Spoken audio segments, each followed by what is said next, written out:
Halloween is usually one of my biggest time of the year where I make so many costumes for a lot of people, and this was my most fun commission in which I make the American Horror Story costume that Kim Kardashian wears. She wears this beautiful black dress with a feathered headpiece, and that's what we're going to be making today. That's what the dress looks like. There's a lot of detail here. You have big puffy sleeves as well as a structured bodice and a full skirt. The bodice, I used the pattern that I used to create my pre-Emmy look, which was that green look. And remember, it was just a little bit too short in the front, so I did have to extend it. So I blended the two patterns here and traced it. As for the sleeves, I had to go back to my pattern making book. As you can see, I've used it to death. And it kind of looked like the extended cap as well as the mutton sleeve. So I combined those two patterns. In order to get the fullness, we're going to use the slice and spread method. The only thing about pattern making that annoys me is how wasteful it is, because you are constantly retracing your patterns in order to make new ones. Now you can do it digitally, like with Gerber, or Clo 3D is more accessible to the public. But at the time when I learned pattern making, I learned how to do it on paper. And that was actually the class that made me wonder if I should continue to be a fashion designer, because I was so bad at pattern making, believe it or not. Like, quite terrible. Nothing I made ever fit right. All the darts were always wrong. Just something was always off about it, and it was just so frustrating. And the funny part was my program was split into fashion and textile design. A lot of girls from the fashion design section moved over to textile design after this pattern making class, because we were essentially teaching ourselves from the very same book I'm using to this day. And honestly, pattern making is one of those things that is practice makes perfect, and the more you do it, the more it makes sense. You're essentially making something flat into 3D, and I think that was just very hard to conceptualize at first when you don't understand the basics. Okay, so back to the dress. I do cut out the darts on my patterns so that I can trace it with chalk, and then I'll pin it exactly where the lines are so that my darts can be accurate. That's the one thing that I found has really helped me. And then I'm going to sew the bodice together at the shoulders on both sides.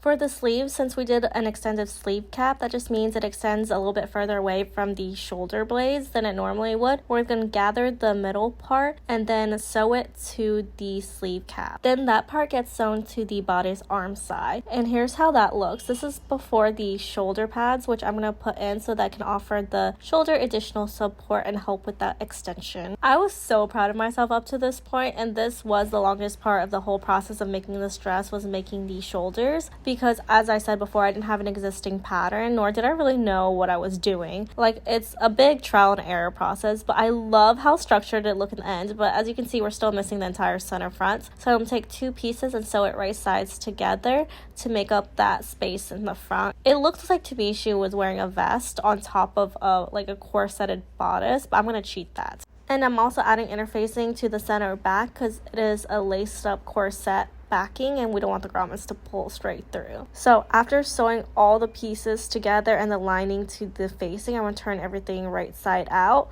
and here's where I'm going to do that top stitching of the center front to the side front. I did have to seam rip this and try it a couple times to make sure that it was sitting evenly. After the bodice was completed, I moved on to making the turtleneck part of the bodice, and I just cut two rectangles for that and sewed it right sides together and attached it to the bodice. There is some lace detailing on the front of her dress, and I purchased these lace appliques from Etsy, and they're supposed to be mirror images of each other, so I'm just adjusting it to make sure that they do look like that, because I don't think I ordered the opposite sides, so I had to fake it. And this is something I'm going to hand sew onto the bodice. And I'm clearly losing steam at this point because, like I said, I started this dress in the middle of the night, and it only did take me 8 hours to do. But as you see, it's starting to get lighter, and that's because the morning has arrived. I do like to work at night just because I find it more peaceful and quiet. But it's always not the best decision to do this, especially when I work the next day. So after I've sewn down the lace to the bodice, we still have to make the skirt.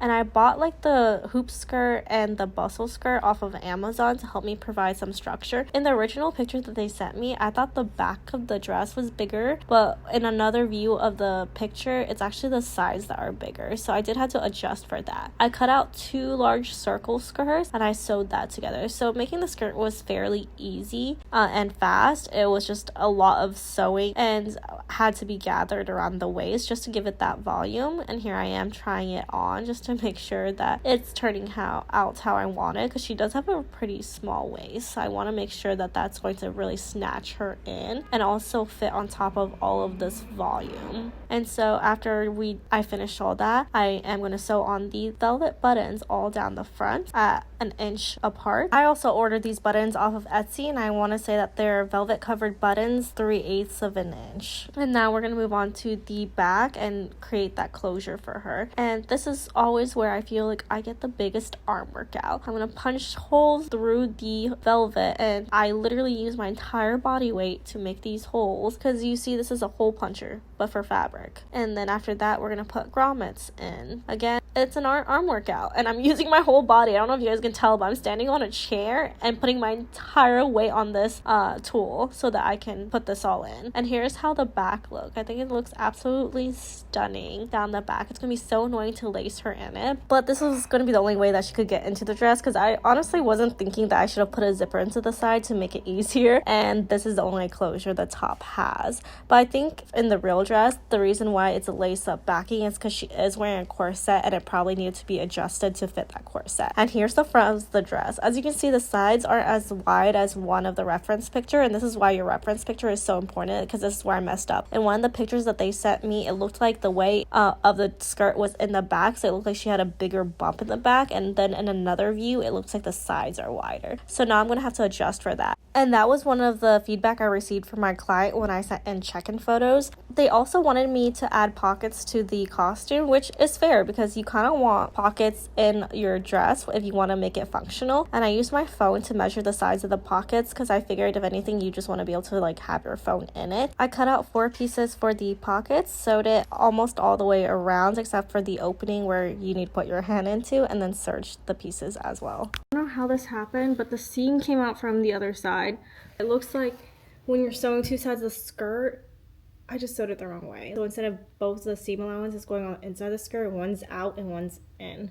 I had to seam rip. Just when I thought I was done, I did have to seam rip the sides of the skirt to insert the pocket, but that was actually my final step. And listen to how crazy this is. I was at a friend's birthday party, and she was asking me what I've been doing, and I was telling her I was making this dress. And she introduced me to somebody. She's like, maybe you should talk to her, and because I think you guys have this in common. And she was asking me questions like, how long did it take for me to make this dress? Then she revealed that she was a showrunner for American Horror Story, and that meant she writes the scripts for the show. This is one of the seasons that she did. I was so nervous when she said that, because at first I was like, is she offended that I remade her dress? But she actually was so flattered. She even said that it looked exactly like the one in the show, and she did tell me that it took them around 3 weeks to make it, only because the fabric had to be special ordered. Oh, and the costume did have leather gloves with nails poking through it, and we at first thought the nails were attached to gloves, but I didn't think that would be functional, so I cut holes in the leather gloves so that she could just wear press-ons and have the nails stick through the gloves.